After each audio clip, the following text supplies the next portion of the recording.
our safety culture didn't start yesterday, and it didn't start when I certainly got in this role. It started 60 plus years ago, and I think our founders laid a good, solid foundation of expectations, and we have evolved from that. And yes, the world has changed. Technology's changed. Things have gotten more aggressive and what we can do and the experiences that we can provide. But at the end of the day, the safety culture stays the same. And we have to be able to educate everyone involved. So our culture started back when Pete and Jack, started Silver Dollar City. And it was very much of safety is not a team, safety is all of us. Welcome to the Attraction Pros podcast, where we discuss the latest trends and challenges facing the attractions industry today.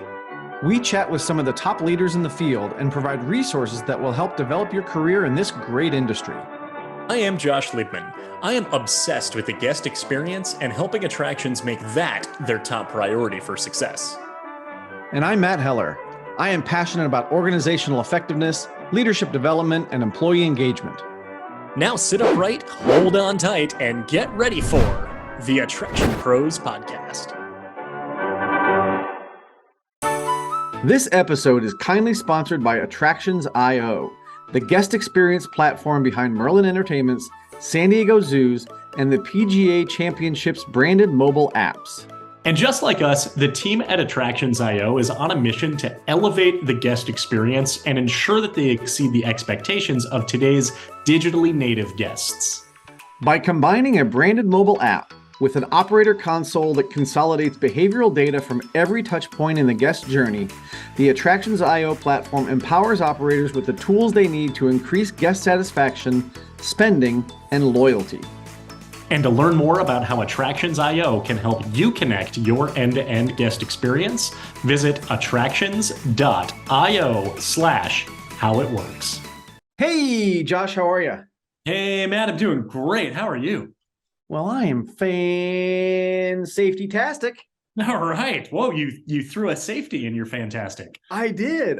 Today's episode may have a lot of safety conversations in it. It may. It definitely will. Yeah. But we'll get to that in a second. I have a question for you. Okay. I want you to think back to when you were running Millennium Force. And we've heard the spiel, right? We've heard the experiences that you've had there.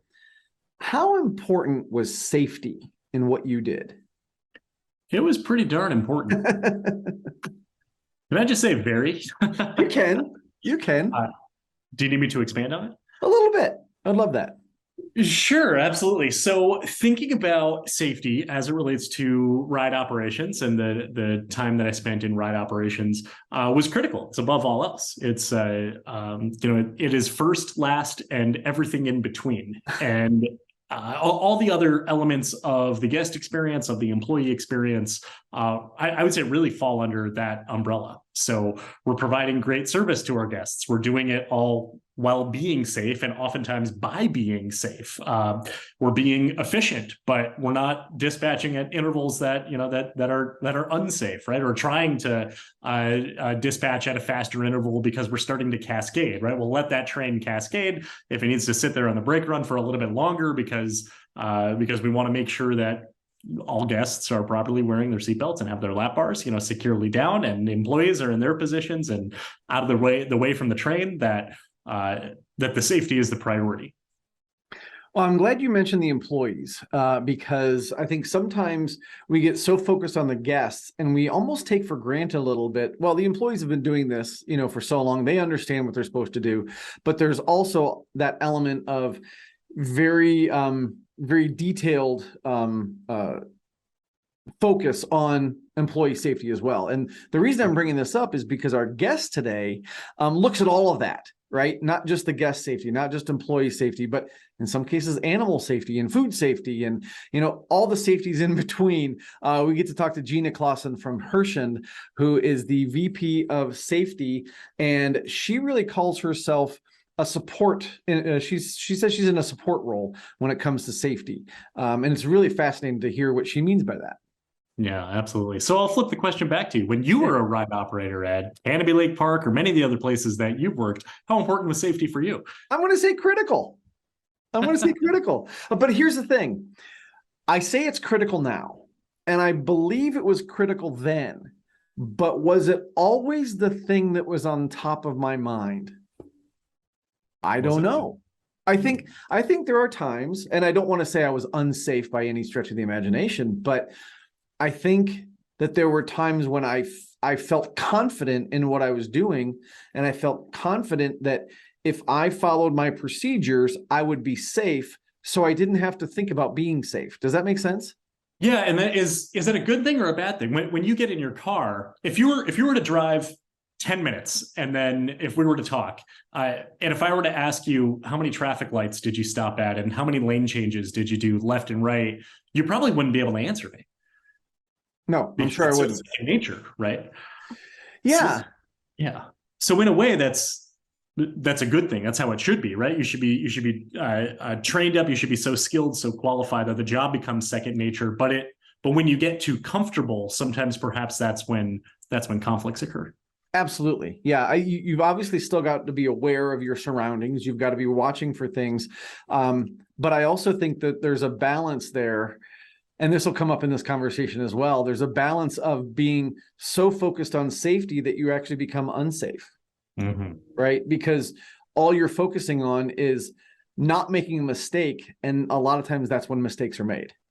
Right. Yeah, exactly. Absolutely. So yeah, we get to talk to Gina really about all things safety. One of the things that I think is fascinating is about risk tolerance. And she says you need to know what your appetite for risk is, because the only way to avoid risk altogether is to simply not open your park or your facility or your attraction. Just by opening, there is some level of risk that you need to accept, that you need to be aware of. So being able to understand what that appetite is, and then knowing what the procedures are to really mitigate that risk every step of the way, at each level of your appetite for risk, in particular, in all particular circumstances. And then really tying into everything that we've been talking about the last few minutes is that culture of safety, and looking at just how the safety really bleeds through the entire organization. And Herschend is not just amusement parks. It's aquariums, it's the Harlem Globetrotters, it is it's Jeep tours. They operate in so many different verticals of attractions and leisure and entertainment.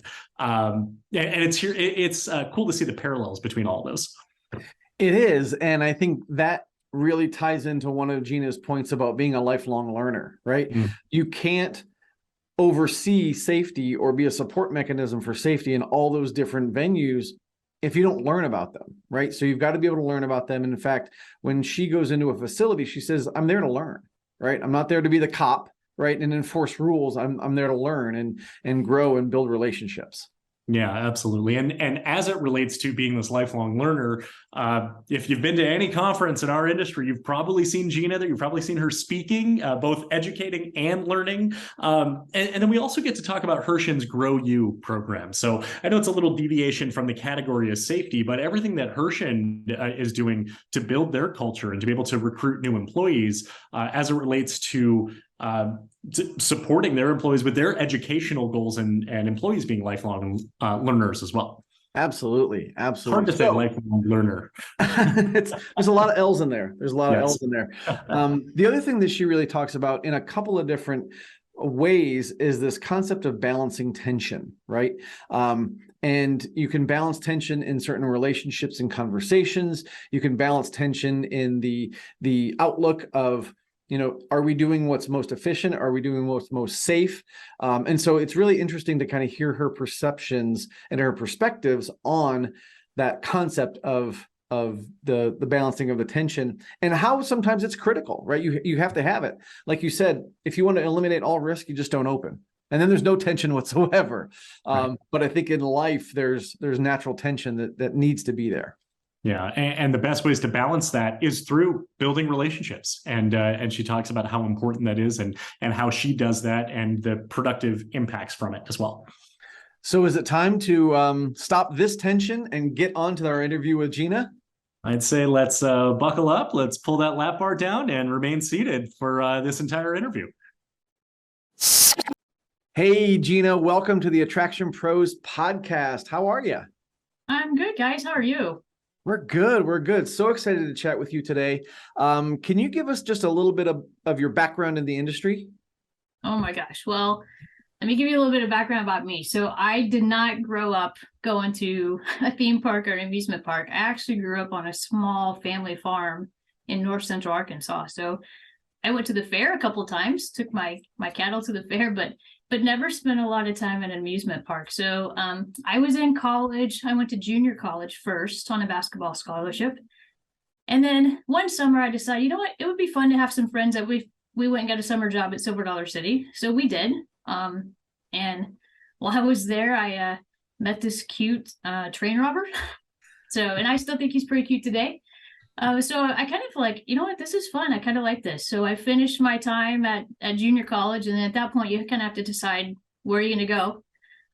So I had found a degree program at Missouri State, which is now called Missouri State. Back then, that's not what it was called entertainment management. I thought, well, this could be fun. I like what I'm doing here.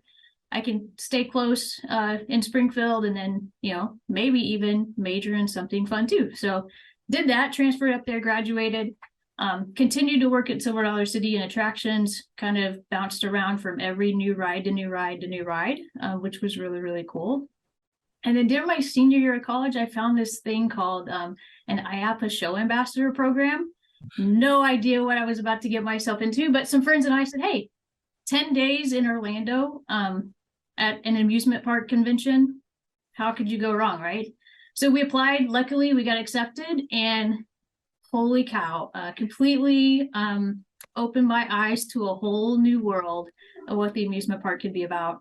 So anyway, committed, said, hey, you know what? That's what I want to do the rest of my life. Graduated, stayed at Silver Dollar City for several years, had some opportunities to expand throughout the Herschend company, but really kind of stayed at the park, open park, closed parks, open new ride, close new rides.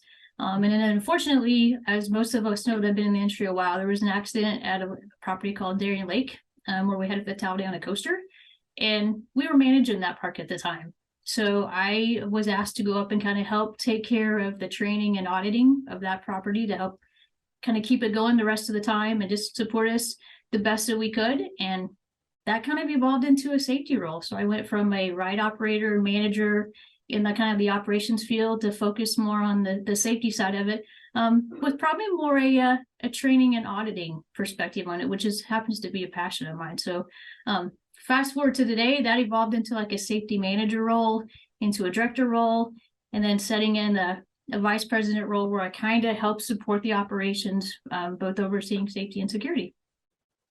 Excellent. Thanks so much for that background. I love how you said after the ambassador program, you said, well, this is what I want to do with the rest of my life. It's just so definitive for such a simple statement for such obviously such a long-term plan, long-term life strategy. So, but it was a very defining moment. I mean, that week, I had no idea.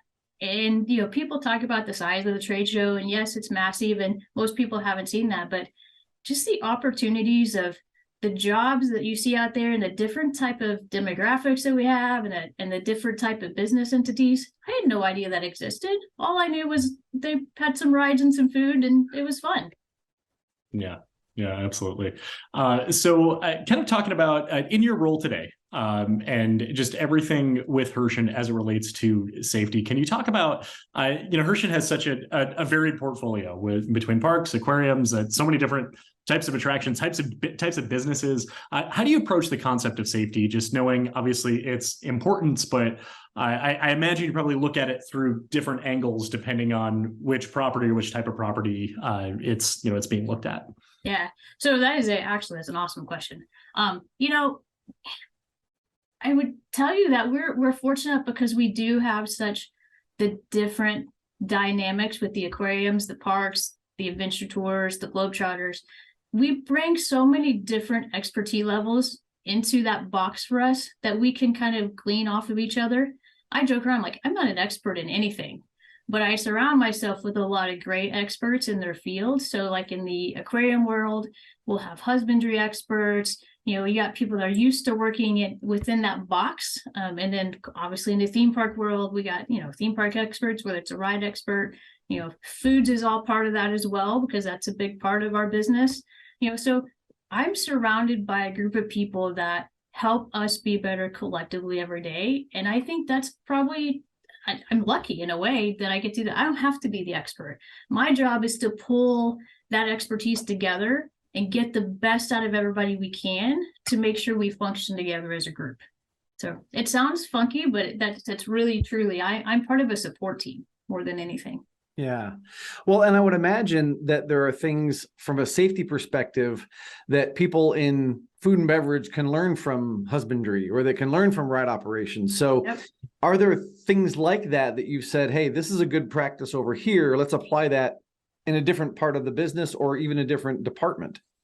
Oh, absolutely. We beg, borrow, and steal ideas all the time, whether it's internally begging, borrowing, and stealing from each other, or even externally with, our coworkers outside, what I would consider the industry family. But if someone has a great auditing program, it may be a food service auditing program. We're sharing that, whether to the husbandry folks, to the attractions folks, to whatever the case may be, even the entertainment folks, of how can you take something that works well over here in this box and still apply it to your area of expertise, but it may have to be tweaked a little bit, but you can still benefit from it. So yeah, there's all types of, I jokingly call it beg, borrow, and stealing. Yeah. I'd love to go even deeper to that, maybe to kind of learn about some practical examples, such as is looking at, say, an animal enclosure at an aquarium. Are there a lot of parallels to a ride enclosure at an amusement park and similar types of circumstances where there's a barrier between here's the object, here's the risk, and here's the guest, here's the employee, and looking at it through that lens? Oh, absolutely. I mean, you think about an exhibit, we have to be sure that not only we're protecting the animal, but we're protecting the guest too. So same thing on a ride, we're protecting the riders, but we're also protecting those observers that are guests as well. So we have those perimeter fences and things like that. It's no different. So there's definitely parallels that we pull from all the time.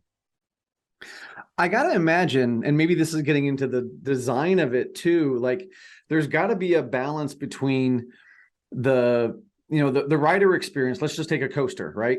And then you've got people that want to watch, right, and observe, or maybe they don't want to ride. So you've got to give them some sort of access to see what happens, but of course you don't want them too close. So I guess the same thing with animals as well. So how do you kind of balance that? Like, Josh used the word risk, right? There's a risk. So how do you balance the risk of allowing people to get not too close, but close enough so that it's a cool experience? Right. Well, we have to learn to accept certain risk, right? And that's what we talk about. What is our risk appetite? What are we comfortable with? Because if we didn't accept any risk, we all know no one would open, right? That's the only way to completely mitigate the risk out, is just to not do it at all. So we have to figure out what we're comfortable with. So how close do you want people to be able to get to that animal? And if it's a small animal that sometimes we have encounters with, maybe you let them get a little close under some supervision of some type. Or maybe we're going to put up good solid double barriers that, we're going to give you the illusion that you're close, but in reality, you're not very close at all.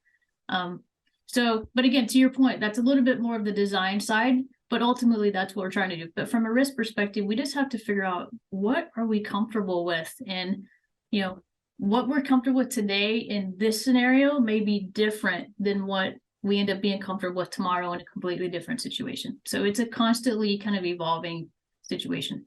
Yeah, that's so interesting. And I wanted to ask you about that as well, because I recall seeing you speak at a conference, I think it was a little over a year ago, where you were talking about this, to say there's the risk, and like you said, the appetite for risk, and then sort of the tolerance for it. And I imagine there's this scale of certain level of risk and then certain level of tolerance towards it that you'd be willing to accept. And the only way to avoid risk altogether is to simply not operate, never ever open, just like you just said.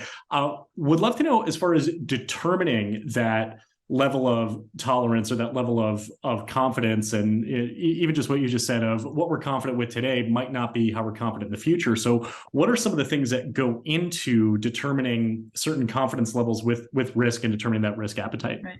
Well, there's obviously that, I'm going to be boring and scientific, but there's this risk assessment that we set and do. And it's not always a fun conversation to have, but literally we're just trying to identify, what do we think is going to be the issues?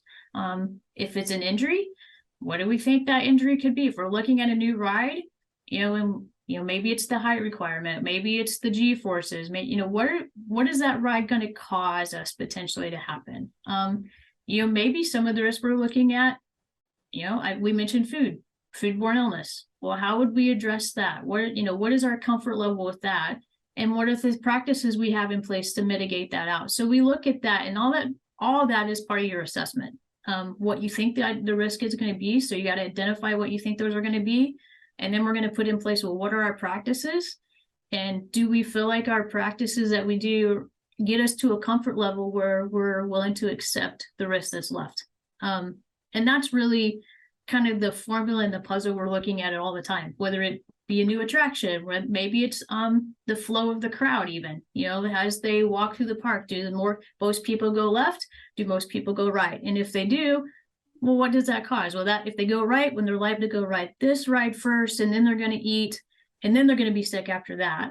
Or if they go left and they're going to eat first, then they're going to go right, we're going to see more people throw up, or something like that. So it's just a very much, in my mind, kind of a formula and this consistently evolving scientific method in a way. Gina, I'm curious, as you kind of bring that down to the staff level, obviously a lot of people talk about a culture of safety, right? And how important it is that everybody in the organization is committed to a safe operation, again, whether that's food or animals or rides.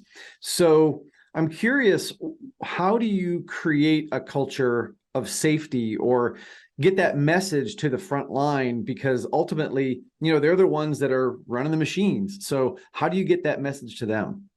Well, I think a lot of us, Herschend's been around for 60 plus years. And our safety culture didn't start yesterday, and it didn't start when I certainly got in this role. It started 60 plus years ago, and I think our founders laid a good, solid foundation of expectations, and we have evolved from that. And yes, the world has changed. Technology's changed, things have gotten more aggressive and what we can do and the experiences that we can provide. But at the end of the day, the safety culture stays the same. And we have to be able to educate everyone involved. So our culture started back when Pete and Jack, started Silver Dollar City. And it was very much of safety is not a team, safety is all of us. It's not the safety team going out and making sure that you're doing the right thing.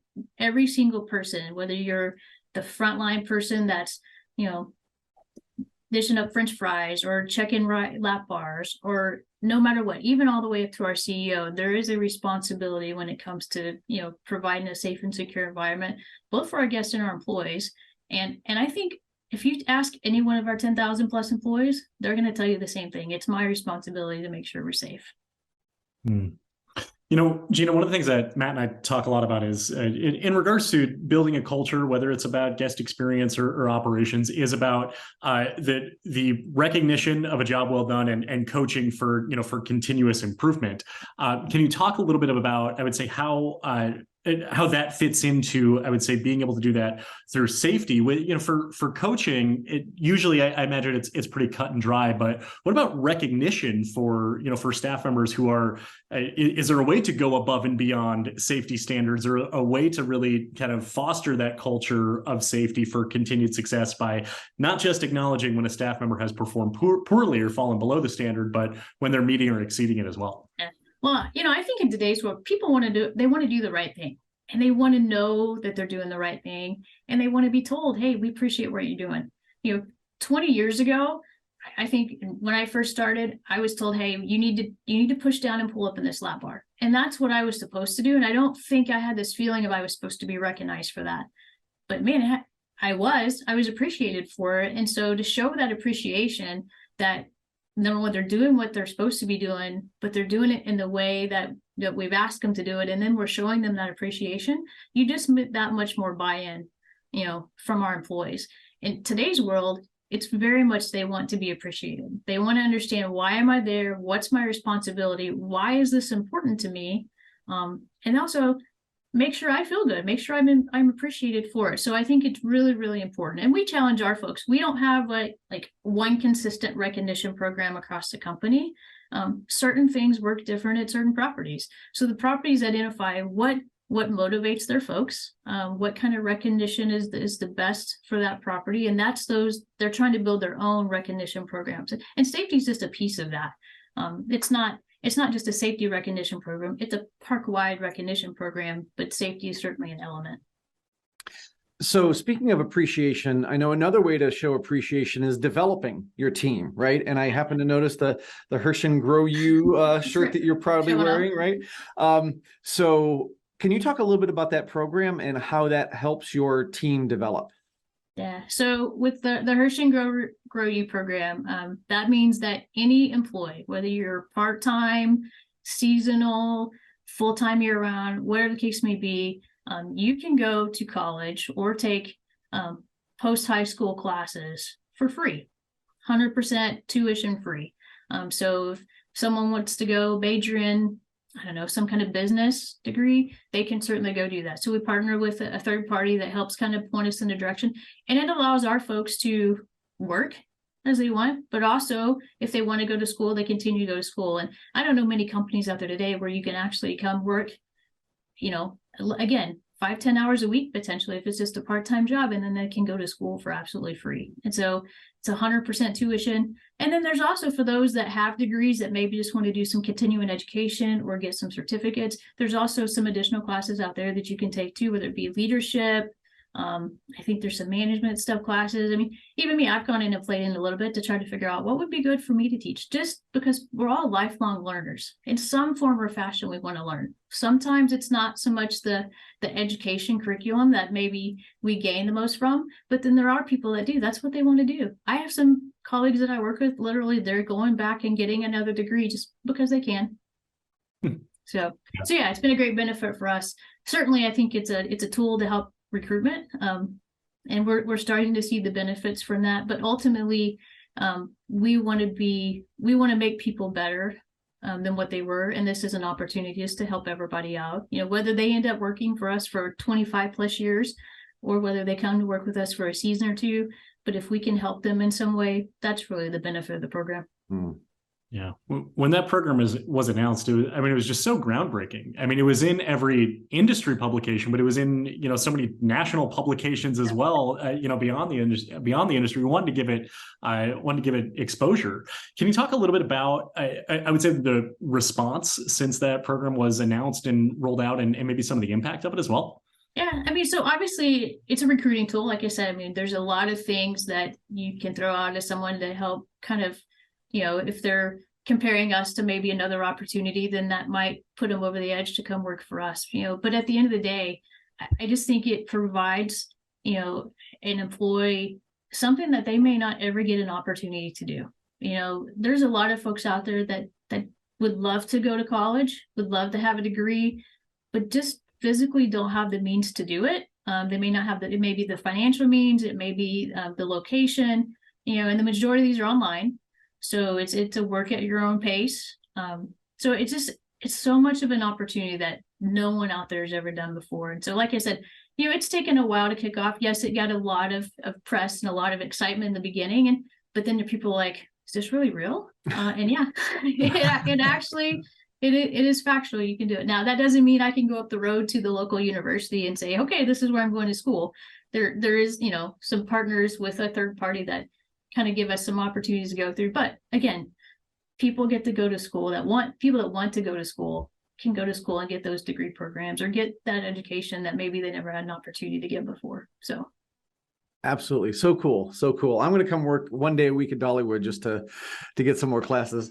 No, you would be surprised. I think there's some people that are literally starting to do that right now. We'll take it. We love it. Sure. We need all the help that we can get. We're no different than anybody else in the industry that's hungry for employees.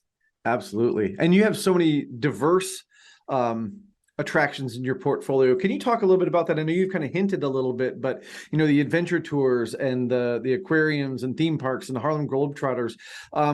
If people don't have kind of a sense of all the different things that Herschend kind of encompasses, can you give us a kind of an overview? Yep. So I'll probably miss something, my luck, but so theme parks, water parks, that's kind of when you hear Herschend, you think Silver City, Dollywood, but there's also, like I said, there's Kentucky Kingdom and Wild Adventures as well. So theme parks, water parks, 3 aquariums. So we ventured recently within year and a half or so ago, we purchased our first true international property in the Vancouver Aquarium, which was really cool. So we're located in Canada now, which is awesome. So 3 aquariums. We have the Pink Adventure Tours, which is an off-road pink Jeep tour, although there's some other vehicles that are not pink Jeeps, but for the most part, it's pink Jeeps, which is really, really cool. So we're at 5 locations throughout the U.S., Sedona, Vegas, Branson, Pigeon Forge, and I'm forgetting one. Where am I missing the one? I'm going to get in trouble now. Oh, the Grand Canyon, duh. So anyway, yes. So that's been a really cool adventure. And then the Globetrotters obviously is a really neat place for us to be able to be a part of their legacy and their history. And, I keep telling them one day that's going to be my goal. So Matt, will you want to go work for Dollywood Day? I just want to spend one night in a Globetrotter uniform. That's my goal. So, and then we have this lodging piece that we really started. So obviously we have Dreamworld Resort located near Dollywood, and we're getting ready to open up another one. But then we also have Callaway Gardens, which is a 2,500 acre kind of gardens within a resort, kind of lodging attached to it. So a little bit of everything, but what it comes back to is we want to create wholesome family fun. And I think for a long time when we had the Globetrotters, people were like, well, that's so different. That's not a park. But at the end of the day, the Globetrotters, their objective is to provide wholesome family entertainment. And that's what we come back to. We want to provide wholesome family entertainment. So when we go look at businesses that we can either acquire or grow, how do they fit in with what we're all about? So that's going to be one thing I think you'll always see is anytime we do grow, it's going to be about the family. Yeah. It's so fascinating to learn about just Herschend's just wide, like we said, diverse sort of variety of properties and portfolios and just the overall mix. Gina, a few minutes, one of the things you said is that we're all lifelong learners. You're also an educator as well, because I've seen you speak so many times at various conferences and very involved with organizations like AIMS, IAAPA, NARSO. Wondering if you can talk a little bit about just the importance in staying connected with those types of associations and how everyone's able to really learn and educate each other. Yeah. Well, I'm huge on relationships. And if anybody hears me talk to them about it, even within internally in our company, it's like relationships are so important to us and building those and strengthening those relationships. And AIMS and IAAPA give us that platform industry-wide to do that.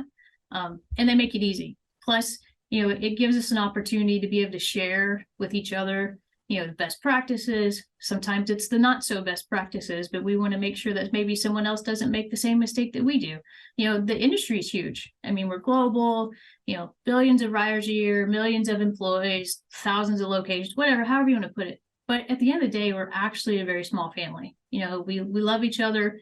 We want the best for one another. So while we're really strong competitors in way, we're actually huge supporters in another way. And I think, like I said, AIMS and IAAPA really give us those platforms just to continue to build those relationships. Every time I go to IAAPA, it's a family reunion, especially the last couple of years. Like we really, with COVID, we had the opportunity to step back, and now we don't want to take for granted those opportunities. So IAAPA is a huge family reunion. AIMS is becoming this huge family reunion. So anytime we get together as a group setting from an industry standpoint, just to talk and share ideas, it's so rewarding, and I think it's so vital to the growth of the entire industry. So Gina, what would you say to someone who is maybe, like, I think I might know, but like on the fence of like joining IAAPA or coming to the expo or going to AIMS? You probably say do it like tomorrow, but what else would you tell them in terms of what they can get out of it? Obviously the relationships and things like that, but what do you think people really get out of those things? Yeah, well, I would probably be like, well, why haven't you already done it to start with? Forget tomorrow. You're already behind the 8 ball, right? No, but I think along with the relationships, there is an education component. If you just want to grow and you want to learn about the industry, go back to the first time I went to the IAAPA Expo. I had no clue, right? All I knew was there was the Silver Dollar City theme park, and yes, there was this big park in Orlando called Disney that everybody went to at some point, and then Universal, and like, oh, well, that's cool. But there's so many more elements to this industry, whether it be the different type of attractions, but even the manufacturer side and the supplier side and the support side. All that opportunity is there. And if you don't go and participate, you may never even see that opportunity. Mm-hmm.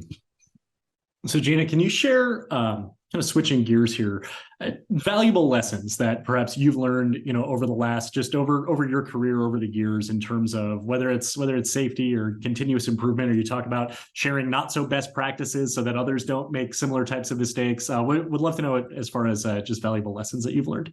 Well, I think obviously I've said, relationships are big to me. So there's lessons to be learned with building those relationships and making sure that, you're fostering right people. I have mentors that I look up to every single day that have been in this industry for 50 plus years. I mean, you take a Jerry Aldridge, a Harold Hudson, a Pat Hoffman, those are, from a safety perspective, those are the who's who. And so anytime they get an opportunity to speak, I listen, because I really want to take in everything they have to say. So listening, I think, is important. There's valuable wisdom that come out of everybody from that perspective. Again, I go back to, I want to be a good listener, but I've also been told, hey, you need to be a voice. And by be a voice, it doesn't mean that you're heard all the time, but it means that you're listening to what the perspective is. And when you have the opportunity to share, to teach, be that voice, be willing to go out and share that. So that's been a really good lesson for me to know that, someday I want to be that Harold Hudson. I want to be that Jerry Aldridge that people are going to look back on and be like, man, I want to listen to her talk. I want to hear what she has to say. I want to take, her best practices and move them forward and make them even better to better their operation someday. Yeah, and you've just mentioned some pretty heavy hitters in the safety and amusement space. Can you talk a little bit about, are there any misconceptions about safety professionals, people that are, dedicated and focused on safety every single day, that people from the outside might think, well, they're always focused on safety, maybe they're stuffy and they're all about rules, but is there something else there, kind of behind the scenes? Yeah. Well, I think so many people think a safety person, that's all we do. We're like the police officer, right? We're going to go out, we're going to enforce laws. That's not true. We're as much as to encourage and support and to better the operation as anybody else out there. I always explain things as we see things through different lenses. Matt, you probably see things from a very driven leadership perspective lens. Josh, you see it from a very guest service driven lens. My lens happens to be the safety perspective. So I think seeing those things in those different lenses ultimately kind of makes us better in the end. And also looking through those different lenses too, we're looking at the same thing. And we're all like looking towards the same goal as well. And I think even, just those three lenses, the lens of safety, the lens of leadership, and the lens of guest service or guest experience, that I imagine there's probably, if we were to put that in a Venn diagram, that, there's a strong focal point is there as well. So something like focusing on safety can improve guest service. Focusing on safety can improve leadership. Do you see it from that from that lens of saying, I focus on this, then all the others succeed? We all the time say, it's hard to put an ROI on safety because you don't know just how safe you're being until something occurs. And we don't want that something to occur. Now, reality is risk. We're in an environment where we agree to a level of risk. There's a chance that something's going to happen. The percentages tell us something's going to happen. So we have to make sure we're prepared for when that something happens. But how we come across to prevent coming across, as I'll call it, the police officer mentality, is that we're encouraging everyone. And like I said, I'm in a support role. My role and my goal is to support our properties, not just our safety team members, but to support the overall operation of the properties so that we make each other better. We may be talking about cost of goods sold or where, how are we going to make a profit on this? But we're also going to bring the safety lens in too.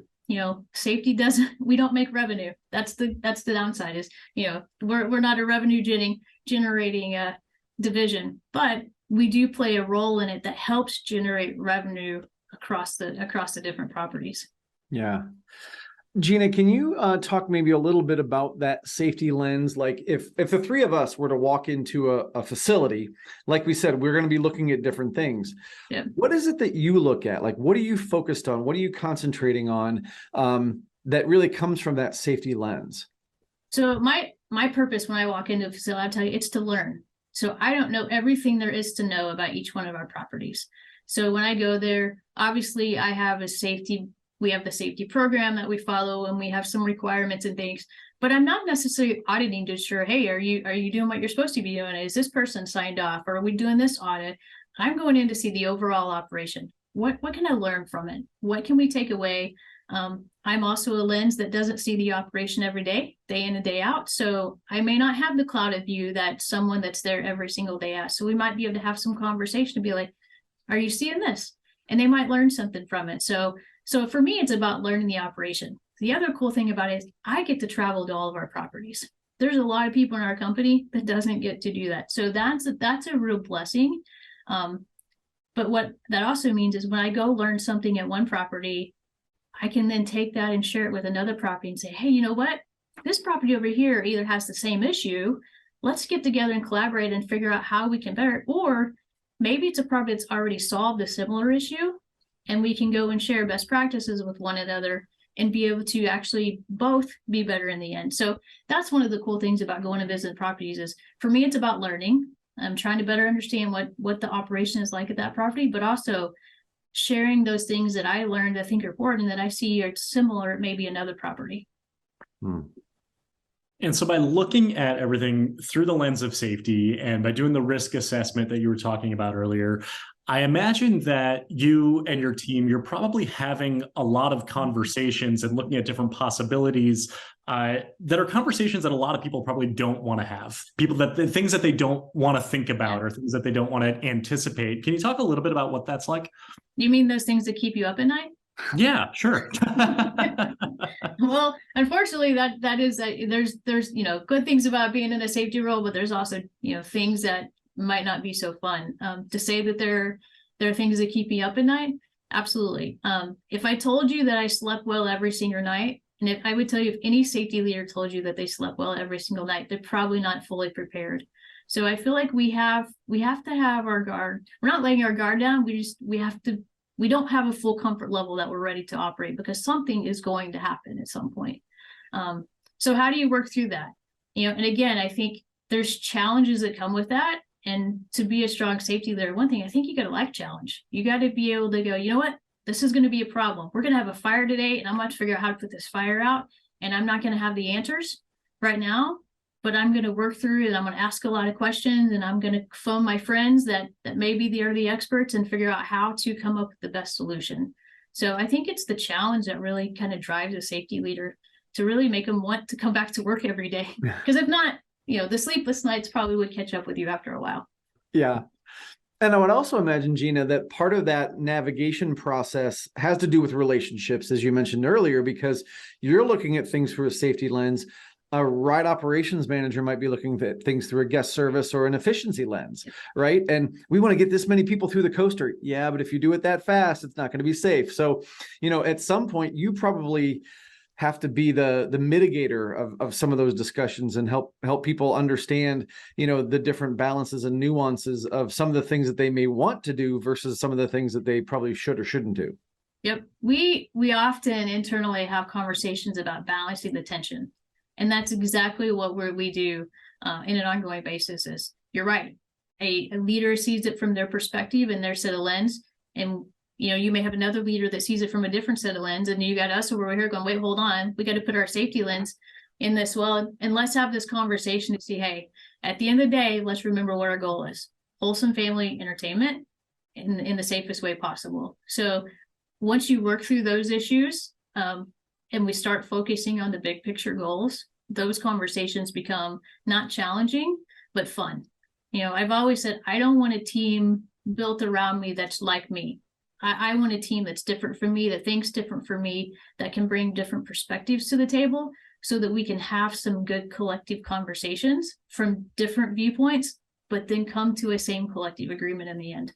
And then I've got to imagine, kind of going back to Matt's point of just the relationship building, just makes it all that much more important. Because of everything what Matt said, that the ride operations leader that they want to operate at a certain level of efficiency, by you having that relationship, it gives you the opportunity to say, look, just because you can do it based on the manufacturer's specifications, let me tell you why it's not the best reason to do that operationally. And by having that relationship, then that conversation is probably much more productive than if it's, well, Gina's laying the hammer down. I can't do this.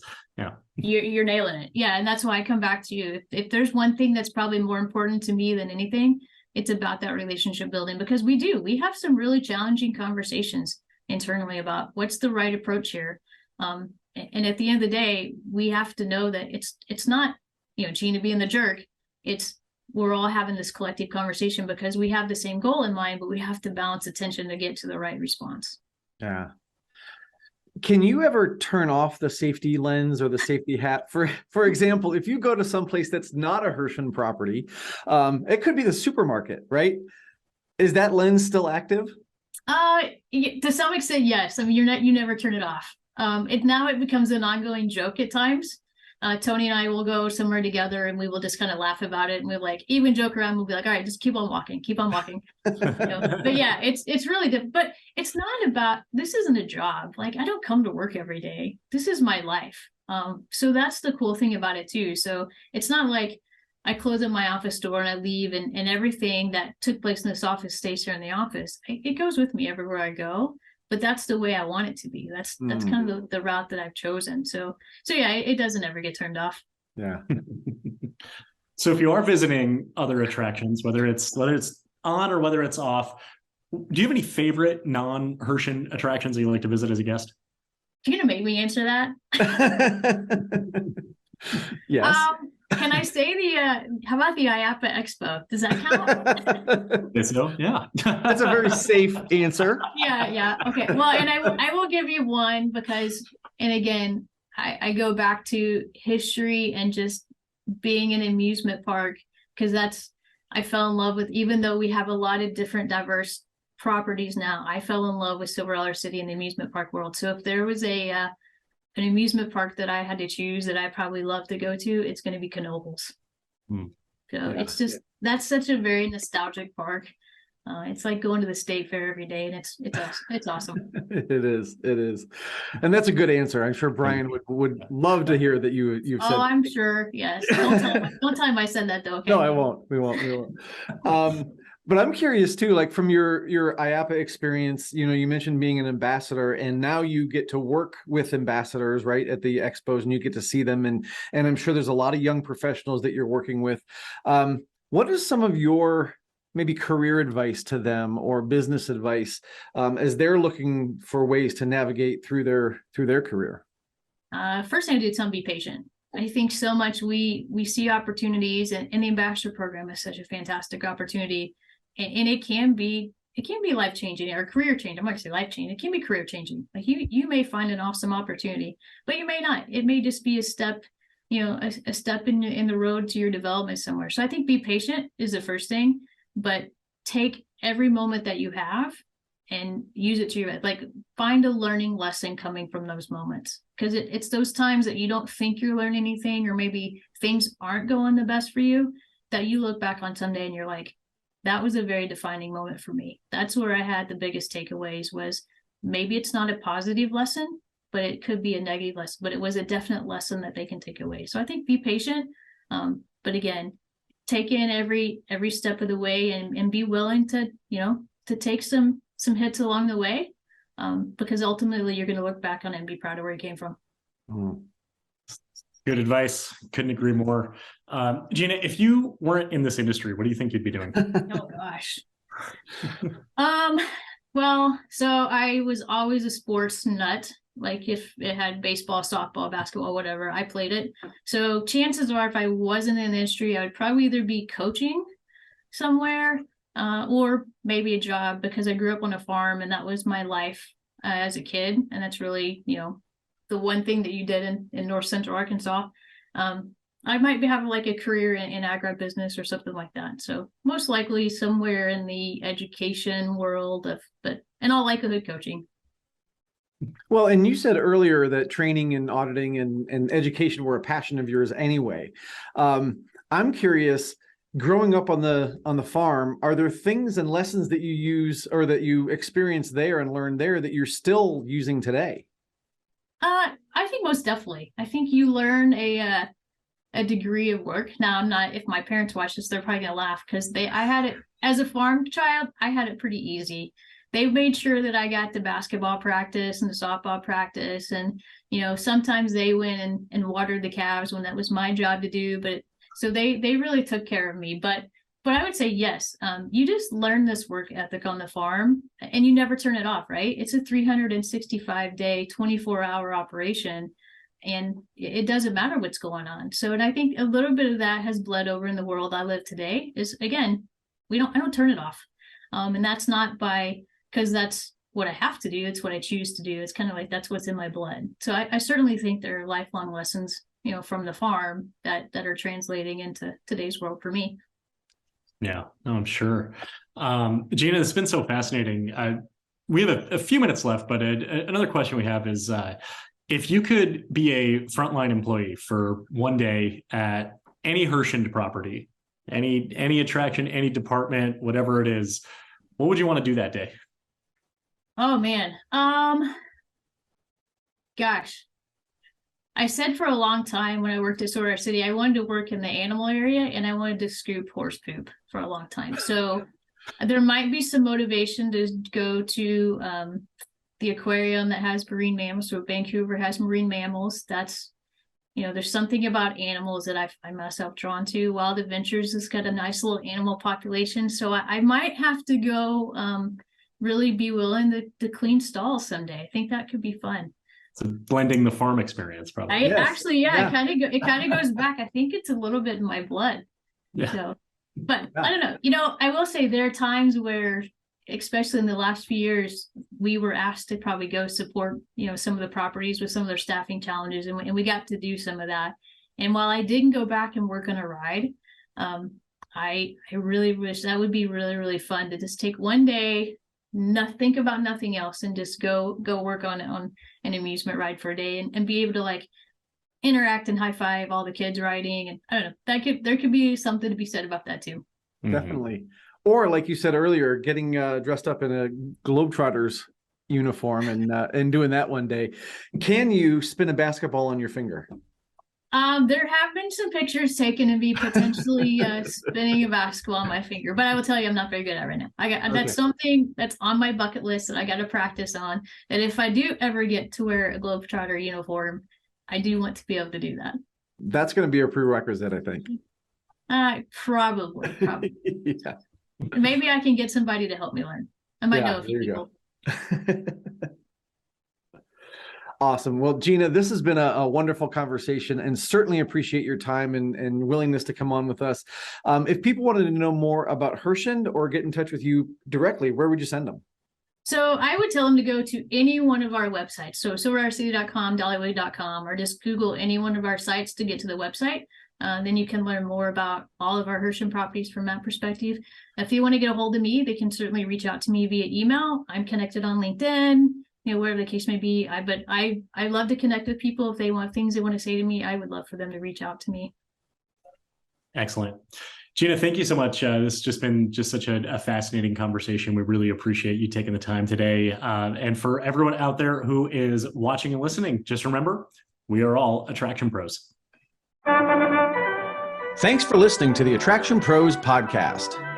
Make sure to subscribe so you can tune in when new episodes release. And even better, please leave us a review on iTunes. For more information, visit attractionpros.com.